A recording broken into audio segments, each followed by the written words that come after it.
We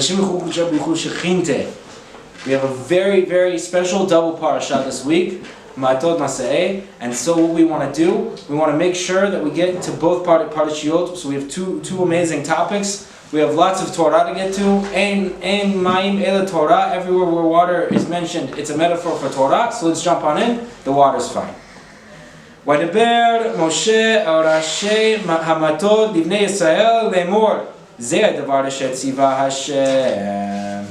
And then Moshe says to the heads of the tribes of Israel, this is the thing that Hashem commanded. Ish ki yidor neder laHashem o ishava shavua le'esor asar al nafsho lo yechal devoro kechol hayotze mipiv ya'aseh.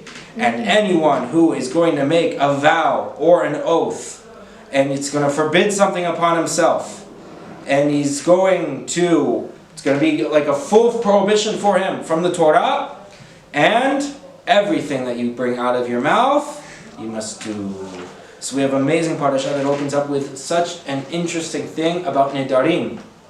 Now, I had the amazing zechut to learn in yeshiva with the Rav Yaakov Peretz, and both of your fathers learned with the Rav Yaakov Peretz. It's amazing. Okay, so we have a little zecher the Rav Yaakov Peretz alav shalom tonight, that he was very, very, all the time spoke on Nedarim. All the time spoke on not to do Nedarim. How chamor, how strict it is to be doing Nedarim. But the Torah says here that there's protocol. There's protocol if someone does it. And despite that, all of the poskim, all of the rabbis afterwards and said, don't do this. Don't make Nedarim. If you do Nedarim, you have a mitzvah to get it nullified. You have a mitzvah to get it nullified, and definitely don't wait around. And don't do it. And it's considered a davar sheyesh lo matirin. And if it's kashrut, it's a davar sheyesh lo matirin. As anyone who's learned Yisr Beheter knows, which is not you guys. It's him, but not you guys. Sorry. Okay. And therefore, what is this thing, this neder that is so strong, this oath? Someone takes an oath that someone says that he's called a choteh, he's called a sinner and a rasha, an evil person, when he does his neder. If he does a neder, someone says, I'm going to accept it by myself, I'm going to go to the beach today. Of course, it's a beach with separation, there's not women there, there's not pritzut there. I'm going to go to the beach today. And he goes to the beach. This person is called a choteh and rasha. Not because he went to the beach, because he made a neder. And even though he did the neder, he did the vow, he did the oath, it's considered as if he's a choteh and rasha. So it's something we have to be very careful of. And so therefore we have to ask ourselves, why is it something that is so chamor, so strict? And we have to look at, where do we have neder? Other places in the Torah. We have neder also in the Nazir. Very good. Very nice. In the Nazir, we have, someone takes a neder. And at the end of someone does their neder, they then have to come back and bring a korban. They have to bring a korban because they did a sin. Oh, so what sin did they do? They made a neder. But what's the sin of making a neder? The sin of making a neder is that someone takes the Torah and says, you know what? It's not enough for me. I want to do more. I want to bring more upon myself. So he can make a neder, and he forbids an additional thing upon himself. Good or bad? The Hachamim say it's very bad. Hachamim say it's not something to do. Why? Because let's say that even you're doing all of the Torah. You're doing all of the Torah, everything. You're very makpid on every last detail. Whether it's Shemirat Hanayim, Shemirat Abrid, Shemirat Shabbat, Shemirat Taharat HaMishpacha, any of the things that you have to be very strict on. Not missing Kriyat Shema Bizmana. Not missing the end of the end time of Kriyat Shema. You have to say Kriyat Shema in the first 3 hours of the day. If you say it after, right now it says end of time of Kriyat Shema about 8:30. You say Kriyat Shema after 8:30, you lost the mitzvah. That day you don't have the mitzvah of Kriyat Shema. And we're going to talk about it in Parashat Maseh, how important it is to every day to be doing every mitzvah, not to miss even one day. Be'ezrat Hashem. But right now, you have things that you have to be doing. You have things that you have to be doing. And if you're not doing them at all, why are you bringing more stuff upon yourself? And if you bring more stuff upon yourself, Who said that you're going to be able to do it? Who said you're going to be able to really do the things that you are bringing upon yourself? I'm going to make a neder, I'm going to the moon. Obviously not. Obviously not. Do you know how many problems there are on the moon? Do you know how hard it is to be a Jew in outer space? So many problems to be a Jew in outer space that only one time a Jew tried to go to outer space and Kadosh Baruch Hu put an end to it. Kadosh Baruch Hu said, I don't want that. Jews stay on earth, where they need to be to do the mitzvot, because all our mitzvot are surrounded by the schedule of the moon, the schedule of the earth, the rotations of the earth. 7 days of Shabbat. How do you keep 7 days of Shabbat when you're on Mars? How do you keep 7 days of Shabbat when you're on the moon? How do you know when Shabbat starts? How do you know when Shabbat ends? How do you know when the Chagim are? How do you know all these things that cannot be calculated anywhere except on the earth? Our place is here on earth. And so if the Goyim want to go, they can go. But a Jew has to stay here. And so to say, I'm going to make a neder to go to the moon, well, it's not just something that is going to be pretty much impossible for me to do, but it's also going to be something that I'm never going to do, and it's going to be something that could be even against the Torah to do. And so why am I making a neder on myself? I'm just causing myself more adding insult to injury.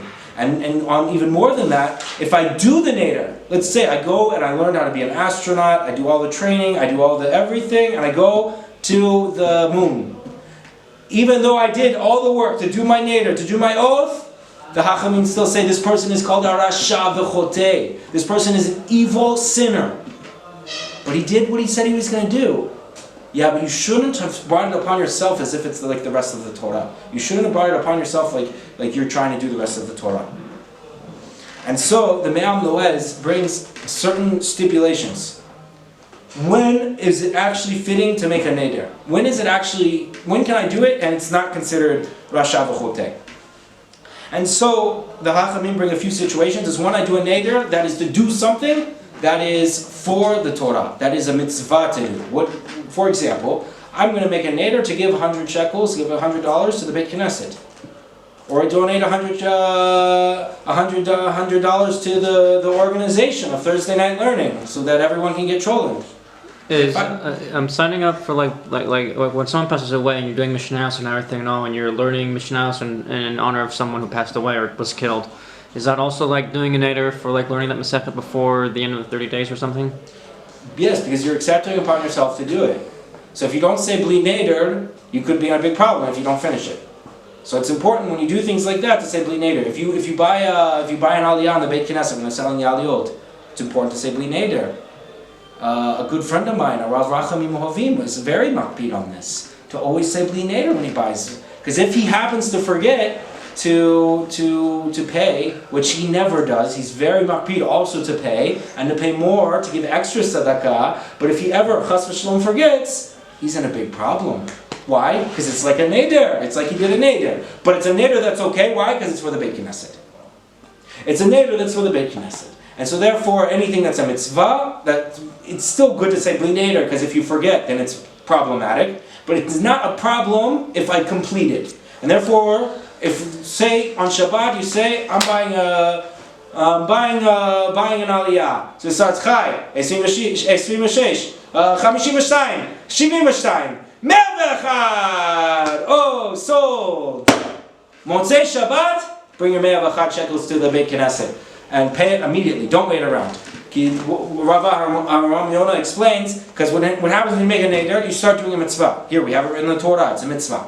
And so, you start doing a mitzvah. Every time you do a mitzvah, you make a malach. You make an angel that is going to recommend good upon you. Right now, Meir does a mitzvah. Now he has a malach that says, Meir did tefillin today. Meir did tefillin today. Every day until Meir gets to 120, that malach is going to be reminding to HaKadosh Baruch Hu that on, what's today's date? On Kaf Gimel Tammuz, in the year Tashpo, Meir did tefillin. Oh, Yishtabach Shem Olad. You did a mitzvah, you have a malach. If you do a neder, you started to do a mitzvah, but you didn't finish the mitzvah. So what do you have? You have like half a malach. Half a malach, and he's like, Meir did half of a mitzvah.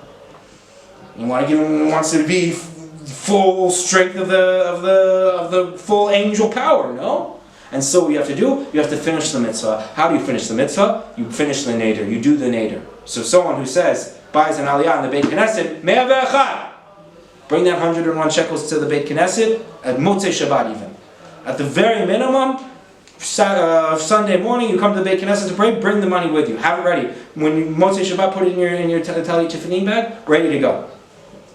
And so the other condition that someone says can make a neder is if they're in trouble.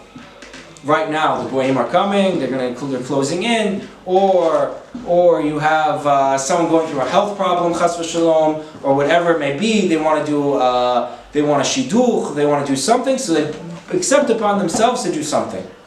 So there's all sorts of things that people do. They can say, I'm going to do a neder to do mishnayot. I'm going to do a neder to do 40 days going to the kotel. I'm going to do a neder to do 40 days reading shir shirim. All these sigulot that if someone does them, it's going to be a massive zechut for them. And so they bring it upon themselves in a neder, and they can do it. And it's a zechut for them in that case, because they're doing a mitzvah with a neder, but it's because they're in a difficult situation. And the question is it really fitting to do that? And the Me'am Lo'ez brings, no. In these days, don't do this. Don't, even if it's a mitzvah, even if it's you're in a difficult situation and you want to get out of it, so you're going to promise to do something special for HaKadosh Baruch Hu, that's more than what you have to do, Chassidut. It's not something that's good. Why? Because if you forget, not only have you not done a mitzvah, not only you're not getting the zechut of the neder that you promised to do, you're also worse. You're going into the avera. You're bringing it down a level. And so it's very important that we don't do nederim, even if it's something good. That's what our Rabboteinu Achronim said. They said don't do nederim. Even the Rishonim are already saying this. The Rambam, the Shulchan Aruch. They left it open that it's possible. There's situations. The Achronim came in and said, don't even do in the situations that it's fine. Why? Because if you forget, you're in big trouble. So do the things. Say, Bli Neder, I'm going to read Shir Shirim 40 days at the Kotel. 40 days in a row, I'm going to go to the Kotel, read Shir Shirim, and Be'ezrat Hashem, I'm going to get a Shidduch, or I'm going to get a child, or I'm going to have success getting into Yeshiva, whatever it may be. And therefore, I'm going to do the special things. But Bli Neder, always remember to say Bli Neder. And there's many. It's a very good minhag. Erev Rosh Hashanah, people do. So Erev Rosh Hashanah, they do Hatarat Nederim, and Hatarat Nederim, it doesn't nullify all the vows. People should know that if you vowed to do something and you vowed to do it, you say, I'm doing a Neder to go to the Kotel for 40 days, it doesn't work, Hatarat Nederim. Unless you specify it, right? You have to specify it. You have to go through the actual laws of Hatarat Nederim. The Hatarat Nederim that they do Erev Rosh Hashanah, and Sephardim do it how often? Erev Shabbat, Erev Rosh Chodesh. Sephardim love this sort of thing. All the time do Hatarat Nederim. They should just close their mouths. Chas v'shalom. It's okay. So when you're doing Hatarat Nederim, it's very important that you do that. And so at that moment, many people have the very good custom when they do Hatarat Nederim to say, also everything that I'm going to take out of my mouth for the next year or the next whatever amount of time, forever until I die, is going to be Bli Neder and Bli Shavua. It's not going to be in the level of Neder, and it's not going to be the level of Shavua. Even if I say I'm going to do something, it's not a Neder. And so it's a very good minhag to do that. And even though you should still be careful about what you say and still say Bli Neder if it's something that it's a positive, you're saying you're going to do something or you're not going to do something, it kind of covers your bases just in case you forget.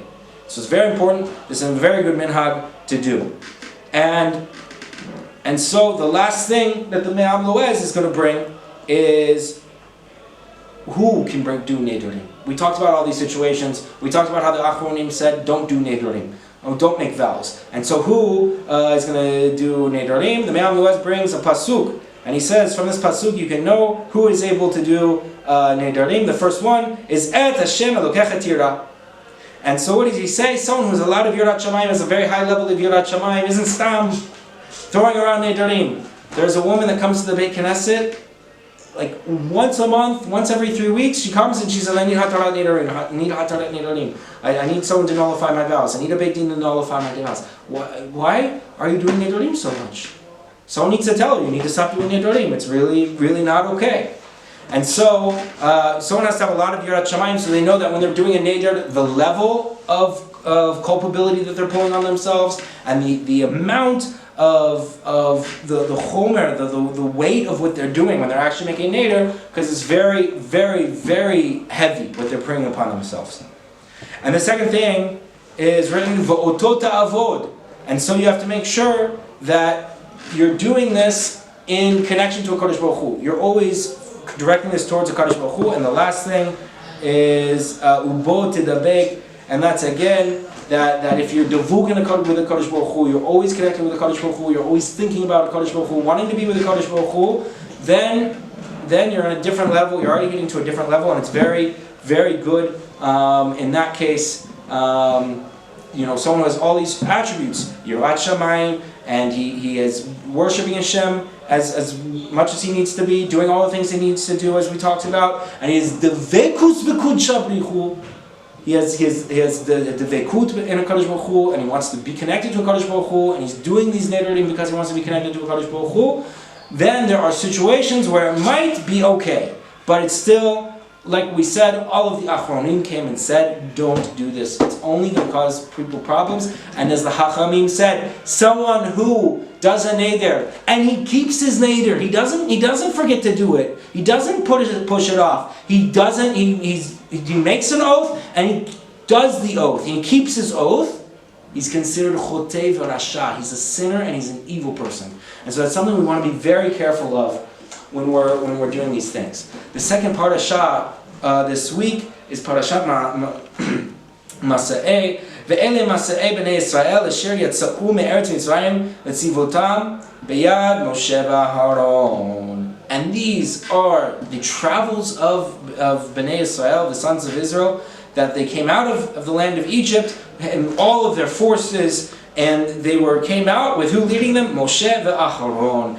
And so we have 42 stops on the way from Egypt to Eretz Yisrael through the desert, and we have 40 years, 42 stops, and so we're getting through and through. Now the question is, why does this matter to us? Why does it matter? First of all, I could go back and I could read the whole Parashat from Parashat Bo, where we came out of Eretz Yisrael, until this Parashat, where we came to the border, where we came out of Eretz Mitzrayim, and we came to the border of Eretz Yisrael. I can go through the whole Torah, and I can make a list of all the places that Am Yisrael stopped. It's all already written. So why does the Torah go back on itself and mention it again here in a nice uniform list? And why does it matter to me anyway? What's the important detail that I'm trying to get here? Tell me what's mutar. Tell me what's asur. But why do you have to tell me just a list of places that Am Yisrael went? And that is something that the Or HaChaim Kadosh goes over many places in the Torah, that it's very important that everywhere Am Yisrael went, they were doing tikkunim, to do tikkunim in the desert. So what's a tikkun? Tikkun means Adam HaRishon, the first person. All of the Jewish souls were connected inside of him. 6 million Jewish souls inside of him. Those 6 million Jewish souls would spread out to all the Jewish souls that we have today. All inside of the Adam Rishon, the first man. Now what happened? He sinned. When he sinned, all of the spiritual mess of his sin spread out through all of the world. That's what we call the Tzotzot HaKedusha, that they're spiritual sparks. Now of course all these are metaphors. Don't think that there's actual sparks. Nitzotzot HaKedusha, they got spread out through all over the world. Now we have to go out and collect them. How do we collect them? We go to different places and we start doing mitzvot there. Whether it's learning Torah, praying, there's all sorts of ways to do tikkunim. And so Am Yisrael, they were doing tikkunim in Eretz Mitzrayim, and they were going through the desert, going through all the stops in the desert, fixing all the places that they went. And so some places were more broken, as it were, than other places. So that's why you get to some places, and Am Yisrael was there for how much time? One night. They came, they set up their whole camp, 6 million people, plus all the women and children, set up their whole camp, so you have 600,000 men, and another, assume about 600,000 women and children, so you have well over 1 million people. Now, that becomes the basis for The tikkun. What happens? One night they do everything. In the morning, Kadosh Baruch Hu lifts up the cloud from the lifts up the cloud and is going to spread out through all. They're going to continue on their journey. And there's some places where they were there for years or even more. They were there for a year, even more, sitting in one place, every day doing tefillah, every day doing learning Torah, and every day doing the tikkun. Okay, so that tells us what Am Yisrael was doing. What does that mean for me? That also we have to do a tikkun. I don't know if you've noticed, but there's no Beit HaMikdash.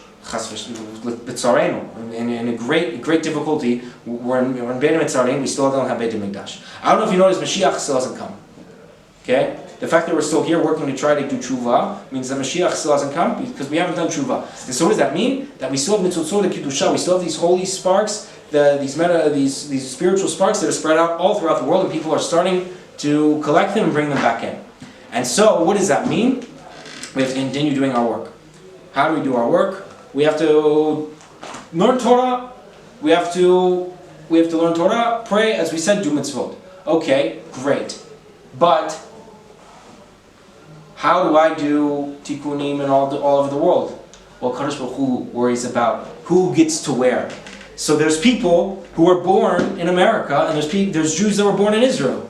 So the tikkun of the Jew in Israel is different than the tikkun of the Jew in America. So the Jew in America is picking up all the nitzotzot kedusha in America, and the Jew in Israel is picking up the nitzotzot kedusha in Israel, and the Jews in Europe, and the Jews in North Africa. And if you notice, a lot of Jews are coming back now to Eretz Israel. They're leaving places behind. Like in Iraq, in Baghdad. How many Jews were in Baghdad? Baghdad was one of the biggest Jewish cities up until 100 years ago.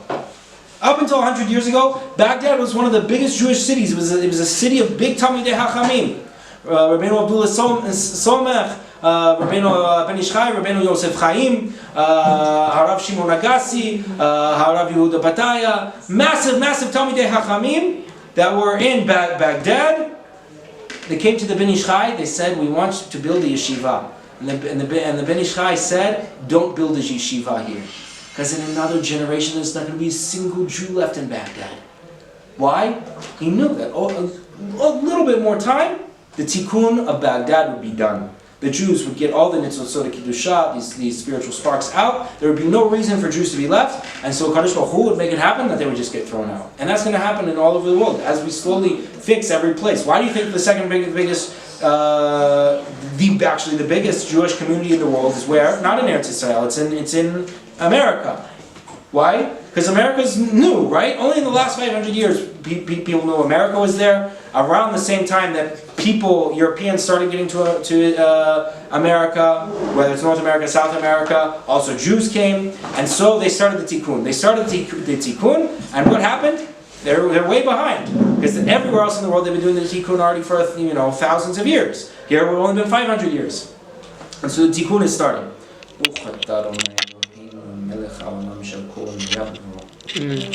Amen. And so, what happens? You have to understand that we have this tikkunim. So what does that mean for me? It means that I might get sent to America, I might get sent to Israel, I might get sent to Europe. Kodesh Baruch Hu sometimes causes, you're flying on a plane, all of a sudden, emergency landing. What? Why? What? Emergency landing? Why are we doing emergency landing? I didn't plan on going to Copenhagen, Denmark. I didn't plan on going to Morocco. I didn't plan on going to all these places. I should be going to America. Why is the plane all of a sudden landing? Because the Kodesh Baruch Hu says your soul has its responsibility for the nitzotzot kedusha that are connected to it in this place. You have to come down, land the plane, put on tefillin, do one of your tefillot there, and it's going to be already fixed. Get back on the plane. Okay, great. You collected. So that's why you see a lot of times Kadosh Baruch Hu sends Jews all over the world without them even planning on going to places. Whether it's in expulsions, in the inquisitions, or just someone getting sent to somewhere else. And sometimes you have someone who comes to Israel to learn yeshiva for a few years, and all of a sudden he meets an Israeli girl, and they get married, and they live happily ever, but they live happily ever in Israel. Because his tikkun in America was more or less done. Oh, but now she didn't never plan on going to America. Now she goes to America once a year. So you see how the tikkun of each person is very, very, very directed to that soul and to that person. And sometimes a person needs to know that when he's going through something very difficult, what do I mean by that? We're going to use, as an example, Maran Shulchan Aruch. Maran Yosef Karo was born where? In Spain. He was born in Sepharad. Why do Sephardim call themselves Sephardim? Because there's Jews from Paras, they don't even know what Spain is. There's Jews in Iraq, where they've never even been close to Spain, never even flew over it in a plane. There's Jews in all over the world that are Sephardim, that they've never ever been connected to the land that is called Sepharad, that's called Spain. And so, why are they called Sephardim? Because they accepted upon themselves the rulings of Maran Shulchan Aruch HaSefaradi that was born in Sepharad. He was born in Sepharad at a very young age. There was a Spanish Inquisition. He was thrown out. He first went to Portugal, then he went all over the Mediterranean until he eventually gets to Eretz Yisrael, gets to Sfat. His end place was in Sfat. But what was the outcome? He also had lots of masa'ot, stops on his journey. He got to Italy, he got to Greece, he got to all sorts of places, North Africa, Egypt, eventually gets to Eretz Yisrael. The most important book in Halakha, the Beit Yosef, which is a summary of all the Rishonim, was able to written because of the Spanish Inquisition. No Spanish Inquisition, no Beit Yosef. What do I mean by that? Because Maran went out of Spain and traveled all over the Mediterranean, he got to go to places and meet Talmidei Hachamim and be in libraries, many different libraries. And so we got to see more books than he would have seen if he stayed in Spain his whole life. Spain was a massive Torah center, but he got to see more people, see more rabbis, learn from more rabbis, learn more Torah, learn more books because of his travels around the Mediterranean. And so when he finally ended up in Sfat and started writing the Beit Yosef, he was much more learned and he had a much wider catalog of books that he had learned because of his journeys across the Mediterranean. And so you can say the Spanish Inquisition was of course a bad thing. Many Jews died. Jews were uprooted from their homes. It's of course a very bad thing. Yimach shamam shel Isabel and Ferdinand that caused it. Yimach shamam. But because of that, Maran of Beit Yosef was able to travel across the Mediterranean and be in more libraries and learn from more shiurim and learn from more rabbis. And when he came to Eretz Yisrael, he was able to write the number one book in Halakha, the most important book of Halakha, that summarizes all the Rishonim.